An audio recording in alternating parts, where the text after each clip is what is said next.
It's a shame that this volume is not in either Halloween period or Christmas period, because I would have liked to call this compilation Christmas or Halloween Miracle, because we have a lot of new stuff here to talk about, a lot of, I don't want to say eyebrow raising, but a lot of intriguing stuff that got some new support.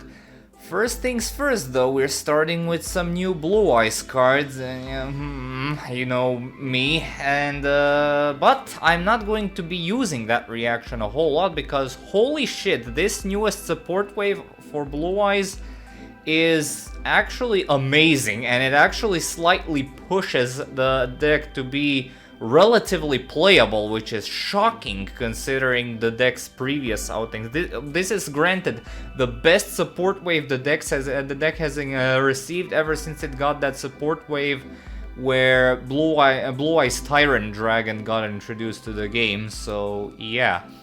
Anyway, let's start. Let's not dawdle any longer. We start off with Maiden of White, which is kind of ironic because she does not actually carry that whole moniker of great support.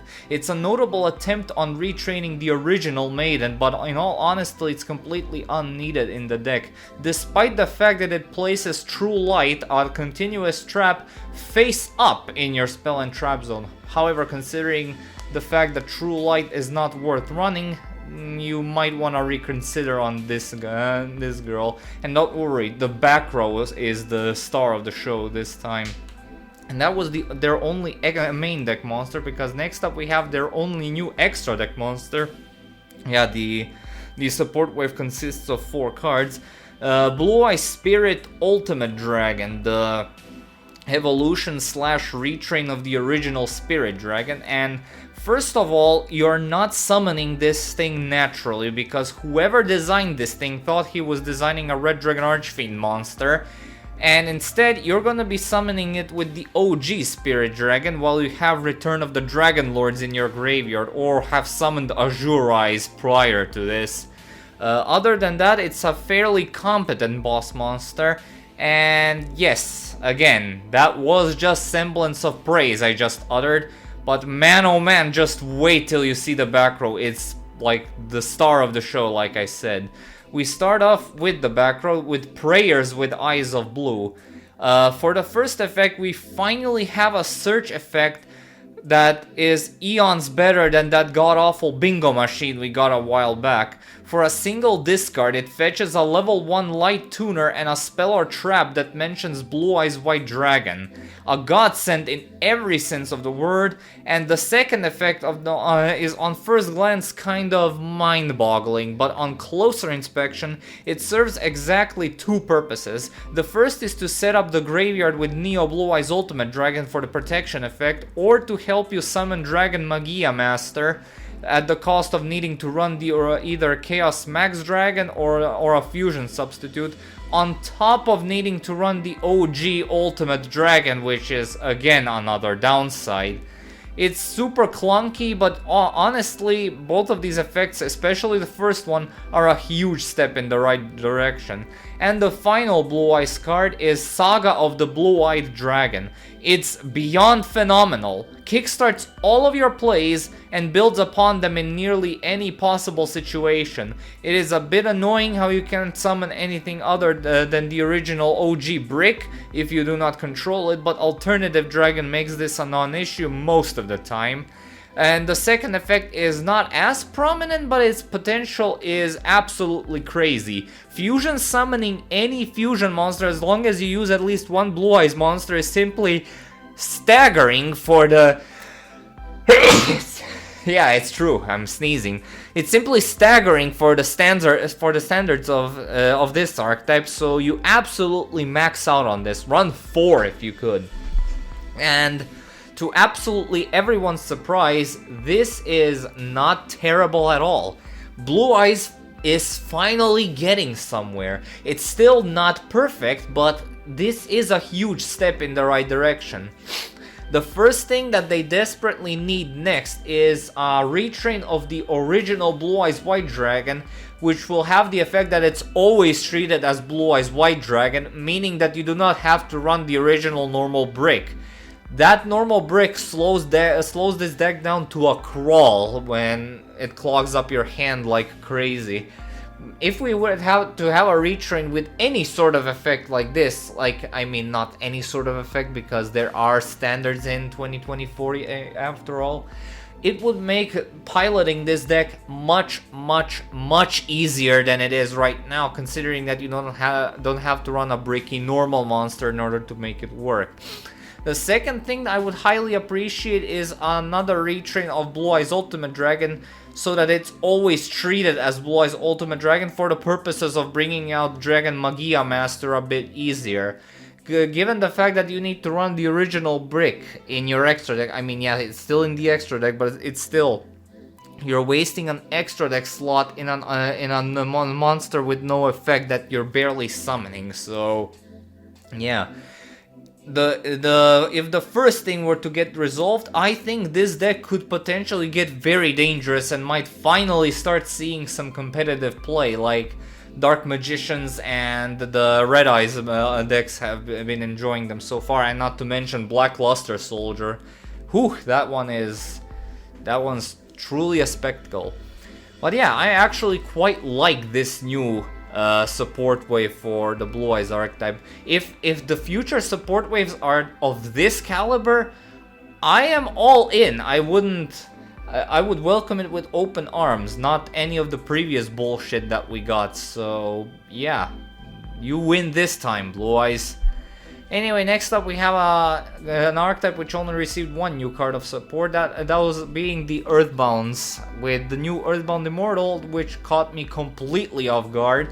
Earthbound Immortal Red Nova as a 5Ds fan, I am absolutely a sucker for this. So, well, it is the best Immortal now, isn't it? It is hilarious how this card allows you to summon a 3500 attack beater for the price of a banish from the hand or graveyard. And yeah, you can also make the Greater Line Walker OTK a bit easier, so there's also that. But yeah, it's both a Red Dragon Archfiend support and a Nerdbound support, so yeah, dual support all the way. But yeah, this is clearly the best Earthbound Immortal monster, even if you manage to get him on the field, which is something that won't be happening most of the time because his discard or banish effect is basically better, so yeah. And now we have an archetype which I think is debuting on this series. Yeah, I'm pretty sure it's debuting on this series. Those being the Performages, which were, when they were brought into the real game for the first time, they were barely scratched the surface with their numerous monsters now, and now we're finally getting a good chunk of them imported through the Animation Chronicle. And we start off with Performage Fire Dancer. You run 3 of these because it's an on-summon searcher for a monster. Then we have the companion piece Performage Water Dancer, which is a solid extender and very obviously synergizes with Fire Dancer, but I wouldn't max out on it. Then we have Performage Ball Balancer, which would have been neat to have while Plush Fire was legal during Pepe, but now it's a neat extender with potential to do some crazy things with Plush Fire if it comes back with some sort of an errata. Then we have Performage Wind Drainer. This guy makes summoning one of their new Xyz monsters very easy, so if you're gonna be running that monster, it's good to run a few copies of this. Then the last main deck monster they have is Performage Cup Tricker. If you're playing in a meta heavily populated by Xyz monsters, this would be a quirky little thing to experiment with, but at the moment this ain't it, so yeah. Next up we have Performage Trapeze Witch, their only new fusion monster. And as you would expect, it synergizes phenomenally with Magician, and it's definitely worth running, just not at 3 copies since the archetype still doesn't have decent fusion support. Then we have the 2 new Xyz monsters, first up being Performage Shadowmaker. If you decide to run this guy, it's most likely gonna be in a dedicated deck because Performages naturally don't have much use for spawning so many extra deck bodies with essentially no effect. And unless you're bringing out Avramax, of course, and even for that there are better ways of going about doing that. even within this archetype. And the other monster, their newest boss monster, Performage Trapeze High Magician. At last, the archetype has a proper boss monster and with a proper setup, so you can hit very hard and end games on the spot. It ain't exactly Tempai, but it gets the job done with style still. Next up we have Rank Up Magical Force, which is indirect performance support, with the only downside being that it only works if your target is in the graveyard, which can get a tad annoying. Anyway, next up we have the 3 new Exodia support cards. First up being Blue Eyes of the Heart. We're still not done with Blue Eyes, it continues coming, and shockingly this one is also a very good Blue Eyes card. Blue Eyes continue having good support in this volume, even in different archetypes. It immediately gives you access to Millennium Ankh, which is a phenomenal boon for the new Exodia support, and the second effect is kinda cute but also kind of tricky to pull off, and it's also a once per duel, for reasons unknown. But still, this card is amazing, so you max out on it pronto. It's also a trade-in target if that wasn't enough. Then we have Grief Tablet. Short and to the point, you don't need this. Constant searching is nice, but most definitely not under these conditions. And then the last card that we have is Break the Seal. It's a neat idea, executed absolutely terribly. Needless to say, playing a hard draw Exodia deck is miles better than this. Anyway, next up we have another debuting archetype for this series with the Battle Wasps, starting with their only main deck monster, Battle Wasp Rapier the Furious. And sometimes you can really tell how bad a deck is when their newest extender also searches a spell that is quite vital for the deck to function. Needless to say, you run 3 of these. Then we have one of their 2 new synchro monsters, the first one being Battle Wasp Sachi the Ritual Bow. Resetting floodgates or continuous buffs for additional normal summons.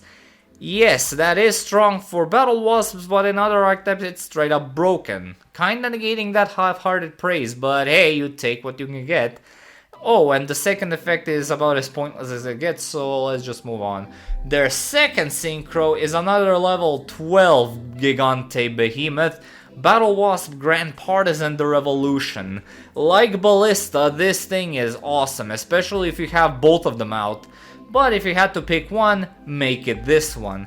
Next up we have Armament Swarm. I really don't get it, man. Here we have another example of Battle Wasps going minus the moment they start plussing. At least the graveyard effect is okay-ish, to say the least. And then we have Battle Wasp Wind, which is the continuous spell that Rapier the Furious searches. Just like Rapier, run 3 of these because as far as Battle Wasp back row goes, this is probably their most stable option, not to mention essential. And speaking of shocks, which we had with Performages, here we have the Clear archetype making a debut on this series. Yeah, that 2-card archetype from GX, which only consisted of 1 monster and their main field spell, which was kind of interesting as field spells especially from the GX era went. So yeah, now they're finally on Archetype. And we start off with Clear Cube. Free normal summons, and it floats into other stuff upon being removed Mystic Tomato style, so of course you cube this cube, i.e. run 3 of them. Next up we have Clear Phantom. A great searcher with its first effect, but its second effect loses its luster a bit since it's 16 years too late on arrival. Next up we have Clear Rage Golem. The first effect is definitely needed seeing how small their initial attack values are, but once again the second effect, while better than Phantom, it's very rarely gonna go off. Clear Vicious Knight is their newest boss monster. Its heart is in the right place, but lockdown effects that rely on the opponent's loadout were never good, and it's no different with this guy, since a simple Book of Moon can cancel him out. However, it is not all bad, since there's a spell that can help you rig this into your favor. And now we move on to that spell. which is Clear Wall. Yeah, this is the last card for clears. They haven't adapted the anime's Clear Sacrifice for some reason. Anyway, this thing is no nonsense and I love it. Yeah, setting this thing's second effect can be a grueling effort, but honestly I'm a sucker for oppressive control effects such as this one, so I'm looking forward to future support for clears if this card is anything to go by. Alright, that does it for clears, and now we move on to another GX/Vrains archetype. I say GX because it technically debuted in Cyberdark Impact during the GX era, but it appeared in the anime in Vrains. That being the Allure Queen archetype with a hefty lineup of supports, first off starting off with Chaotic Allure Queen. This is without a shadow of a doubt one of the best support cards for this archetype considering their decrepit origins in Cyberdark Impact. It's also visible that they are still recovering from their blunder with Tyrant Neptune and Supreme King Dragon Starving Venom, since the card only copies the name and not the effect. Their newest boss monster is Golden Allure Queen, a Link 3, along with giving this archetype the support and punching power it so desperately needs. She also turns the equip effects into quick effects, which is also something that they should have had day one. Allure Palace is their new field spell. Once more, here's a fantastic array of abilities, this time on a field spell, so absolutely run 3 of them since it's again highly searchable. And their last card is Allure Dance. With a name like that, you'd expect this to be generic female monster support, but all jokes aside, this is your archetypal soul charge, and seeing how rare those are in our post-rekindling, of course, you better cherish this gift while it counts. It also fetches the field spell, so it's clear that they absolutely wanted this archetype to function at maximum power at all times, and not to mention that in combination with the new White Forest archetype, they even have access to FTKs, which is nothing to scoff at. So yeah, I'm pretty pleased with the Allure Queen support, seeing it's one of my nostalgic favorites from the early days of the Yu-Gi-Oh card gaming. However, I'm a bit concerned that yeah, it can the support cards can bring out pretty much any Allure Queen monster, but it basically locks you out of Allure Queen level 7 since she can proc her effect only if she's been summoned with the effect of Allure Queen level 5. So yeah, I'm not sure how they're gonna get around this, but I really hope that they do get around this quite soon. But hey, at least Golden Allure Queen still turns her into a 3k beater, which is something that she should have been in the first place, but hey, whatever. Anyway, yeah, the Allure Queen support is heading in the right direction, and I'm quite happy to see it go in that good direction. Alright, now we have a few archetypes which only received 1 card worth of support. First one being Azework Forger of the Dawn. It's bad, it's indirect Cyber Dragon support, I know, but I don't know how else to say this. The first effect is beyond too slow for a recycling effect, and the second effect is just a worse Cyber Dragon Infinity. Next up is Performapal Sky Magician Girl. It's obviously designed to be used in a dedicated deck around Sky Magician, so have fun experimenting with it. Then we have Principug. The fact that this thing is Guardian support is frankly absurd, but what's even more absurd is how much of the archetype's problem it aims to fix. Run 3 and never run any less. Next up we have Gimmick Puppets. Again, I'm kind of surprised that they bothered printing more Gimmick Puppets after the last wave of support. Next up we have, so like I said, Gimmick Puppet Fiendish Knight. I'm shocked again that they are printing more Gimmick Puppets. And even this one also supports the FTK playstyle, so yeah, definitely run this guy. Then we have Puppet Shark Style. This is technically also a shark card, but Gimmick Puppets can search it, so I'm putting it here while sharks cannot. And technically the best target to search with Gimmick Puppet is this thing, so yeah, if you want to punch extra with FTKs, or in case you run into any interruptions, be my guest to run this thing. Then we have Ancient Gears, which only received 2 new cards worth of support. The first one being Ancient Gear Statue. It's a starter and extender that can tag out into Golem or any monster that mentions it, on top of being a machine dupe target. Running any less than 3 is absolutely silly. And then last we have Ancient Gear Dragon. I absolutely despise the fact that this thing cannot be machine duped for an easy infinity in Ancient Gears. If you really want to run this, run 1 at most. Next up we have another card with 1 card worth of support, those being Aliens with IAS, Invasive Alien Species. And this is an alien card in name only, and stats of course. And it doesn't synergize with any known build of the deck, so let's just move on. Next up we have some new goblins in the form of badass goblin bikers. One of the most perfect old school styled starters with a cool floating effect, so yeah, run 3. That was their only monster. Now we move on to their main deck monster, that is. Now we move on to the extra deck monsters, Goblin Biker Troika Griare. I hope I pronounced that right. While protection against battle phase shenanigans is slightly more relevant nowadays due to all the Tempai rampages out there, I still would not max out on this guy still. Then we have Goblin Biker Grand Imprisonment. In addition to not allowing you to push for game, it's also an archetype a hero lives. On a quick play, damn it. Run 3, never any less. Then we have Goblin Biker Grand Pile Up. The name's appropriate since it piles up Xyz materials like crazy. It's a fine one-off. Goblin Biker Grand Crisis is their last card, and it's a bit of an unconventional recovery tool, but again, a still fine one-off.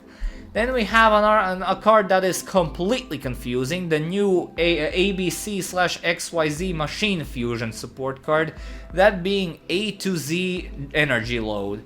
I absolutely don't get why the hell this exists, because building your field for the first effect while waiting for your opponent to proc it is a hypothetical construct at best. And the second effect is just slapped on for the sake of having more than one effect.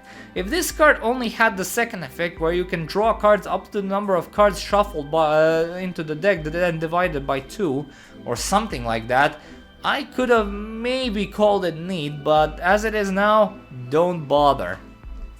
Oh boy, next up we have a hefty lineup of support for the Shark archetype. First, starting with Armored Shark.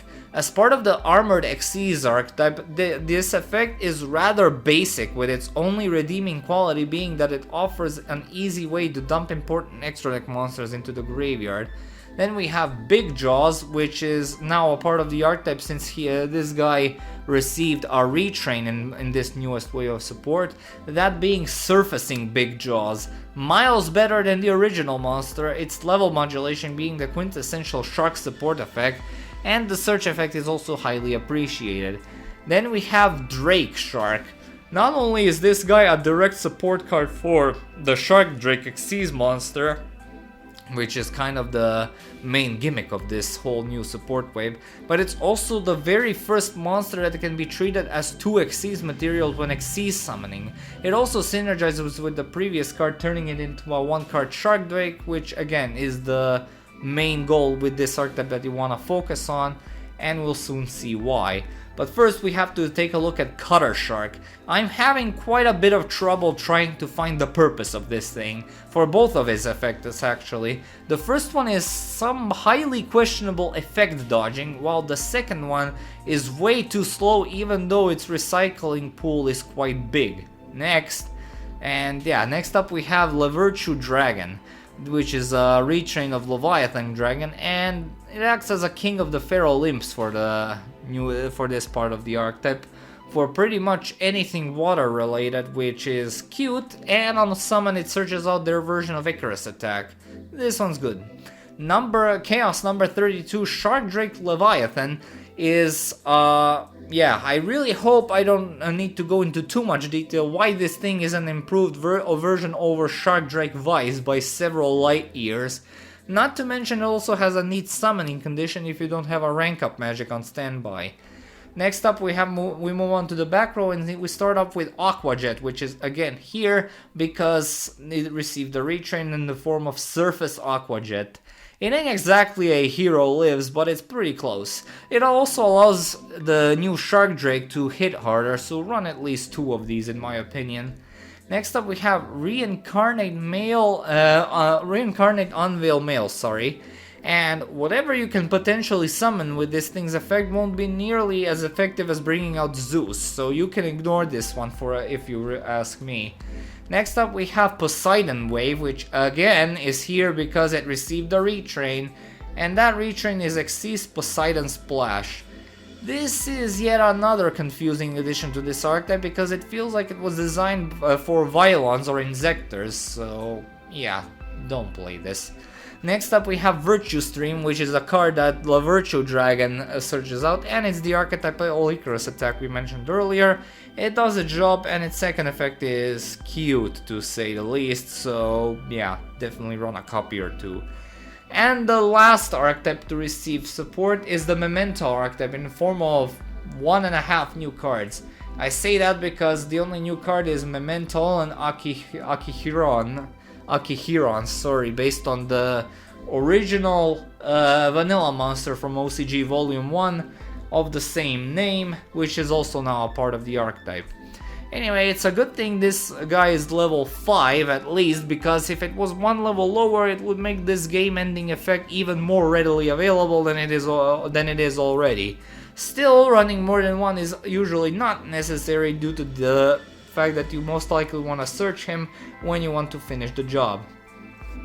And that does it for Archetype Rematch Volume 18.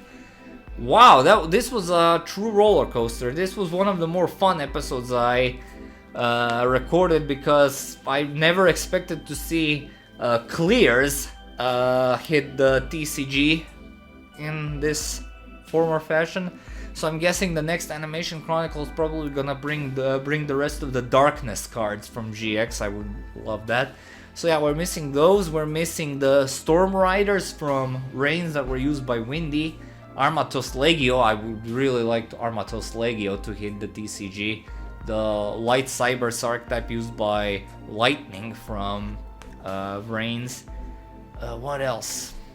Yeah, also drones from Reigns are missing, used by Blood Shepherd. Yeah, that was the guy's name. I almost forgot his name. So yeah, I would like some new Fortune Lady support as per usual. But yeah, that was really fun. I'll see you in another 2 or 3 months, depending on how fast the new volume comes around. I have already, I think, 7 cards ready for the next volume. So yeah, with like 2 or 3 archetypes. No, 3 or 4 new archetypes in 7 new cards ready for support. So yeah. Anyway, I've rambled on for long enough. I'm gonna end it here. Thank you all so much for watching. Stay tuned for more Visbokters and updates. Have yourselves a great day, and I will see you all next time.